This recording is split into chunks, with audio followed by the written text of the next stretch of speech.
Welcome back to another issue of Around the League. We're going to cover all the signings going on in free agency because it's still bananas, just on the lower end. But teams are making some solid signings and heading more towards value. But they're still able to get some of those big ticket guys that are still out there. What's up? It's your boy Cintron coming back at you with another analysis video. And I kid you not, that's my real name. Day 2 of free agency. We're recapping, but there we can have it. Anyways, DJ Dallas, a funny, check out his profile pic. This dude's face is fucking hilarious. Like, bruh, what's wrong with you? Coming over from the Seahawks, a minor signing, but he does get 3 years, $8.25 million. Just a depth signing, but someone that they've seen a lot of division guys. They steal from their division mates because they've seen the guys year after year, and they know them better than anybody else. All right, Darnell Mooney, a bigger signing here, 3 years, $39 million.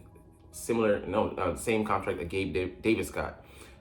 He's going to try and prove that he can be that 81 catch, 1,055 yard guy. Justin Fields, deferred his development. He was on the rise, an ascending talent, and then he became a middling guy. But I think he can get back to he can be a solid guy with inside-outside versatility, and give them a game breaker there. Opposite Drake London. So the Atlanta offense is going to be quietly popping, or maybe not so, in the NFC South. Derrick Henry, the big signing for the Ravens here at running back. They commit to him. He's 30 years old, but he signs a 2 year, $16 million deal. Gives them an absolute tank, a unit there in their backfield to go with Lamar. And then you see that running game just exploding, becoming all the more dangerous. And man, trying to figure out whether him or Lamar has the ball, him building up a head of steam is a scary proposition. All right, the Buffalo Bills re-signing their own Daquan Jones here, 2 year deal worth $16 million. It's a mid-level deal for a D tackle, but solid money for him. And then Philadelphia Eagles getting Nicholas Morrow. Thank you. Letting him get taken away by the Buffalo Bills. No sweat off our back there. But happy to see him get find another home. I don't think he playing as a sub player.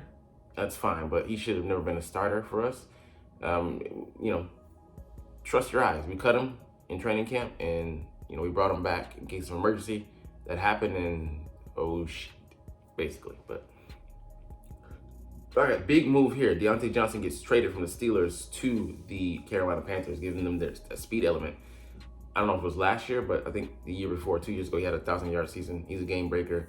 Check his yards per catch average. It's pretty nasty. And another speed demon, and Dante Jackson gets traded to the Steelers. They're in need of corners. He's what he is. He can be a solid player in the right scheme. Smaller guy, but very fast, speedy guy. Ran a 4.3 coming out of the combine. They also traded I think what is like a 5th or 6th round pick there to go along with him. So So the Steelers received that, or they gave it. Anyways, peanuts on the dollar, but big move for the Panthers there to try and help out Bryce Young. A'Shawn Robinson gets poached from the Giants. Nice, I like it. 3 years, $22 million. So I like them. Yeah, mid-level deal, $7 million or so a season. A big signing for them though, Josie Jewell, 3 years, 22. So about $7 million, about the same. Pretty good money for a linebacker though. He's a solid guy. He can do it all. Thought to be a guy maybe could come here, but that would have been a palatable contract for Howard to sign. But we had our eyes focused on other things. We'll get to that later. But there's still some guys out there to be had, but we'll see if that guy maybe is willing to come to Philadelphia, considering the numbers. But it could always still be a route. We go in the draft as well. But some nice signings for them. Don't even know this guy, to be honest with you. Tells you all you need to know. Let's see, Gerald Everett. I think he's coming over from the Chargers. Signs a 2 year, $12 million deal. Mid for tight ends, but he gives them a receiving presence there. Mr. Jonathan Owens, the controversy with Simone Biles, all that. He signs a 2 year deal with Chicago. The terms will probably come out later, but it's on the lower to mid end. But he's trying to make a name for himself. He's a 28-year-old Green Bay Packers former safety. But he's been making some plays though.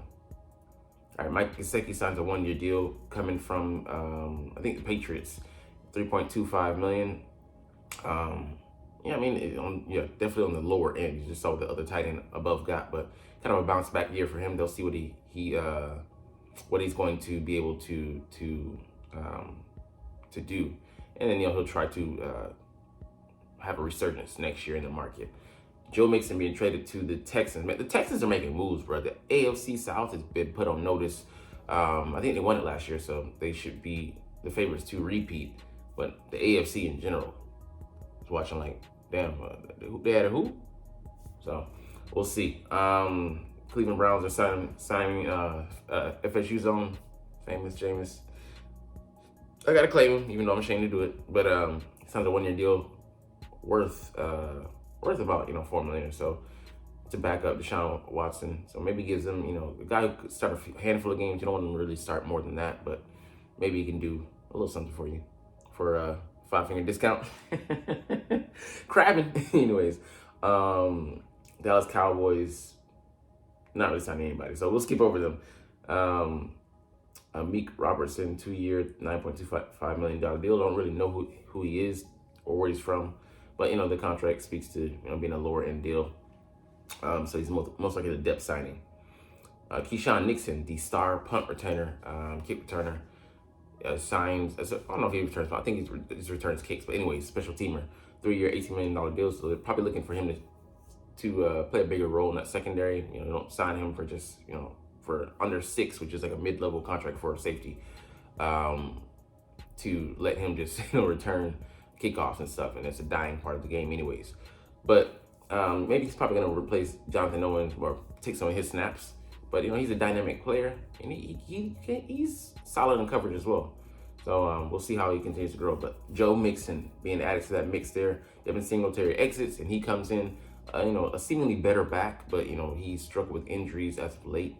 After he signed that contract with the Bengals, but he's yesterday's news. Danielle Hunter though signing a 2-year, $49 million deal, man, almost $25 million per season, pretty much like 24.525 whatever. But he's getting his money up front. He goes to be a bookend to Will Anderson, the top pick. I think it was the 2nd pick overall for the Houston Texans. So they got a duo there. And I'm glad to see him out the NFC. Appreciate you. Desmond King re-signed. Let's see, Eric Murray, safety, solid safety for them. Underrated signings. It's all about the value. I've talked about this ad nauseum with the value pickups that you can get. Not always the big ticket free agents. They go, that roster has to be buoyed by those mid-level guys. Let's see here. Kenny Moore gets 3 years, $30 million. One of the top, if not the top slot corner in the game. He's older. I think he's 29 or turning 30. So, worried about the age, but, they couldn't let him go and put a premium on that, considering, all things being, considered. His play speaks for itself, and they have money to burn. So not like they're cash strapped. And the Kansas City Chiefs ain't really making moves because they, just made some, paying out $31 million per average per season for Chris Jones. Might have been above that. I think it was. Let's see. Is there anything else? Okay, Darius Williams returning to the Rams. I don't know where he was before, but he won a Super Bowl with them previously. 3-year, $22.5 billion. So a lower end of the deal, but he has the potential probably to be worth that value. Alaric Jackson, I think a homegrown talent for the Rams, restricted free agent. They put a 2nd-round tender on him, so we'll see if he gets picked up. The Miami Dolphins here signing Shaq Barrett to a 1-year, $9 million deal. So trying to replace that pass rush, as well as bringing in the Bills, their division rival, safety Jordan Poyer. 33 years old, but he can still maybe have some value. But he's most likely at this age a downgrade from Brandon Jones, who they lost. Sam Darnold signing a 1-year deal worth up to $10 million, so he might get a shot at replacing Kirk Cousins there and Minnie. And Aaron Jones signed that 1-year, $7 million deal with the NFC North rival, going from, he got cut by the Packers, signed with the Vikings in a reverse Randy Moss. Nope, see, that never happened. See, I'm making this shit up now. He went to a division rival. But Aaron Jones is a solid back. You know, he gets, you know, some decent money. Not gonna even get, you know, close to that 10 million he had, but, you know, older back, 29, still got some moves, and you use them at the right, you know, clip rate. You're gonna get a very productive player. Let's see, the New England Patriots, they're making some sneaky good moves. So I don't think they're going to be able to compete this year. But who knows, man? They might draft a Drake May who may surprise. Might be more pro ready than we're ready for. Jalen Reagor signing 1 year, $1.3 million. I'm not laughing at the man himself, but it's just like, this is the guy we drafted over Justin Jefferson. And he's signing for peanuts on the fucking dollar. And receivers out here making 20 million plus. Christian Ellis, another guy that the Patriots picked off of our squad, who we cut, and they wisely pick him up for his special teams prowess. Re-signed a deal with them. Might have been able to come back here, you know, for special teams value at least, but you know, he's done with Philly. Josh Uche re-signed a 1-year deal, so he's gonna try to improve it. Could meet up to $8 million with incentives, but you know, the market just wasn't big on him, and he resigned to a place that he knows that he can probably most likely have the best success to put himself in the best position to cash in next year. Willie Gay signed on a 1-year deal to worth $5 million. I wonder, like, you know, what were the holes in his game that didn't make him a priority to sign here? Maybe he's just too similar to to what we have in Nakobe Dean. Who knows? But you know, that's another guy that I had my eye on, you know, just watching. But he signs there for less money than I expected. But that kind of tells you maybe where his value was seen at around the league. Marcus May being cut, but I think he might be done at this point. Safety might be, you know, a guy to consider for a backup spot for the Eagles, but you never know. Drew Lock signing with the New York Giants to back up Daniel Jones, $4.9 million, $9.5 million. 1 year, $5 million deal. Decent money for him. Isaiah McKenzie, a nobody receiver, resigns with the Giants. I thought he was resigning because, I mean, he's not really anybody. I forget what squad he was on, but he didn't really make an impact last year. We'll get to the Eagles' moves in a second. Patrick Queen, this is another big one. Signed a 3-year, $41 million deal, making about $13 million and some change a season. I thought that would have been, you know, a decent number for the Eagles, but you know, we signed our own big guy, you know, this day, so didn't really focus on that. But there's still some value to be had there at linebacker, but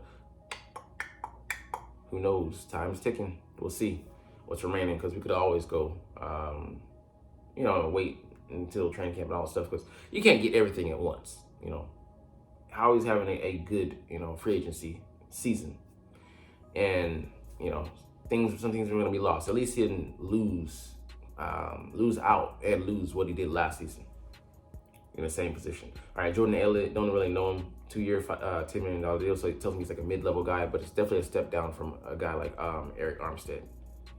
Deebo Samuels, who cares? He's crying again. He's the number one crier now. All right, Levante David re-signing on a 1-year, $10 million deal. His value was always going to be, you know, he's always going to be worth more to the Bucks than he was going to be to anybody else. Gets paid, and then, you know, gets to stay there. It'll be 35 by the time his next contract is up. And see if he's ready to hang him up or not. Let's see, the Washington Commanders making some more signings, but I feel like they're just doing this because there's a lot of guys out there, and they got the money to burn. It's just like this. It just reeks of Scrooge McDuck syndrome, you know, short man complex, and just burning cash just to, you know, try to flash when you look like an ass. Bars. Anyways, Clelin Ferrell, you know, the former fourth overall pick that the Raiders made, you know, mistake in drafting, signs a 1-year, $3.75 million deal. Impact expected to be low. Jeremy Chin, 1-year deal. You know, he's a jack of all trades. A good guy to have when you brought in a guy like Louvu yesterday. So, I mean, I do like that signing, but, you know, hopefully they use him, you know, or hopefully they don't use him right, you know, because they're a division rival. And let's get to the guys the Eagles are signing. Matt Hennessy, O-line center by trade, but he's played some left guard to be specific. Most likely I think it's a 1 year deal, but most likely a lower, lower number. I wouldn't be surprised if it was like 5 or under. And gives us key depth. This shows me I think that they're gonna keep Cam Jurgens at center, and just but he has that guard center versatility, and we need interior depth. Very rarely do we dip our toes into the free agency waters as far as offensive line goes. We like to draft those guys, but a quality signing and addresses a spot of need. Maybe we shy away from that in the draft. We have some developmental guys if we have the room, but there's plenty of positions that we want to target now that we're filling out our roster and slowly filling in the pieces. Like, okay, well, this is most likely where we might be apt to draft someone at these positions. You can kind of narrow things down to a certain extent.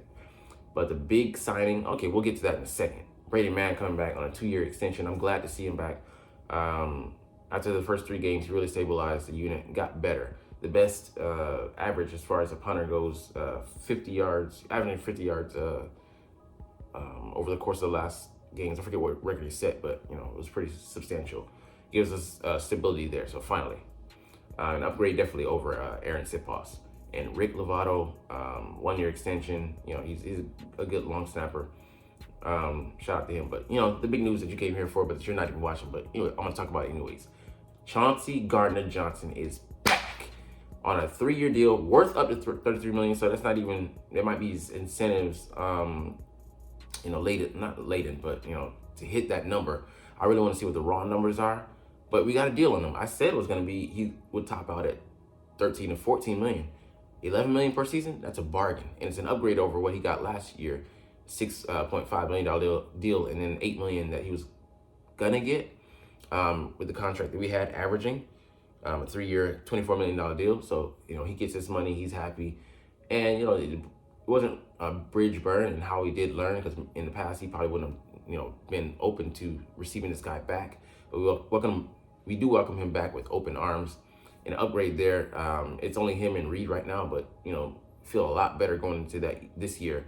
I think he's gonna really allow the Eagles to be super versatile, especially with our defensive coordinator being Vic Fangio. He can play the nickel, and then imagine if we brought in a corner that also plays it, has nickel versatility, outside or inside, or just an interior guy. We can attack from so many different angles and schemes. Shadings. It will allow us to do a lot. And he's a young guy. I think he's either 26 or he's turning 26. I think he's 26, and we have a young guy on the roster that's still learning the safety position. To be honest, we played him at safety. Well, the Saints were reticent to do that. Shipped him to us, and the rest is history. 2022 had 6 picks. Tied for the league lead in that category, and just a baller, man. He plays all out with his heart, wears his heart on the sleeve, and definitely was a mea culpa from Howie. He made the right move this time, and glad to see him back in, and I can't wait to see what upgrades he put around him. So, man, excited. Now, let's look at some guys that are still out there that we can maybe go with. So nope. Kendall Fuller. This might be a guy we go to. Yes. He'll soon be 30 years old. That being said, if we put him in the right position to play, and him playing across from Slay, 2 solid corners in a scheme.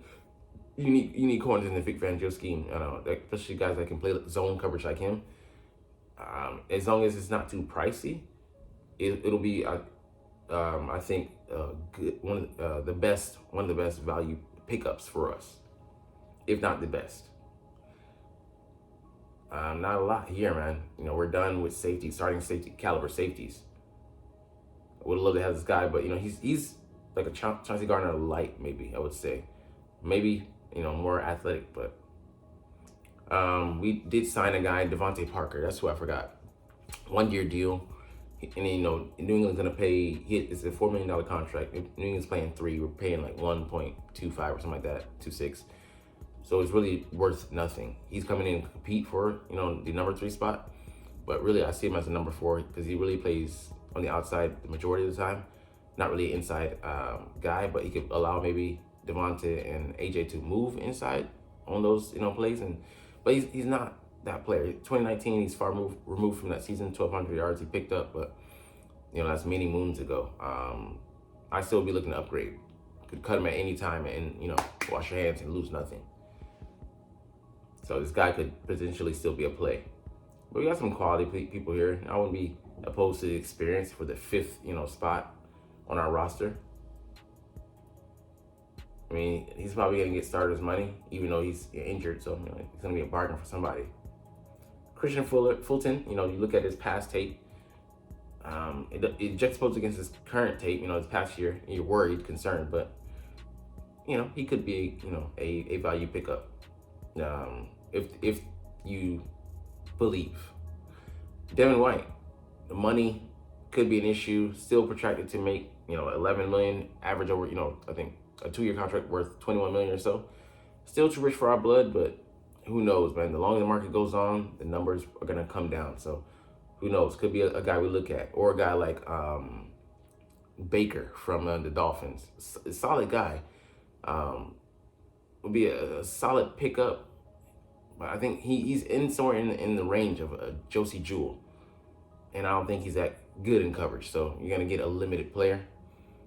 And you get the veteran presence, but how good is the presence? If it ain't good, is it really a present? All right, and Bobby Wagner, older guy, but you know what you're getting. His physical skills are declining.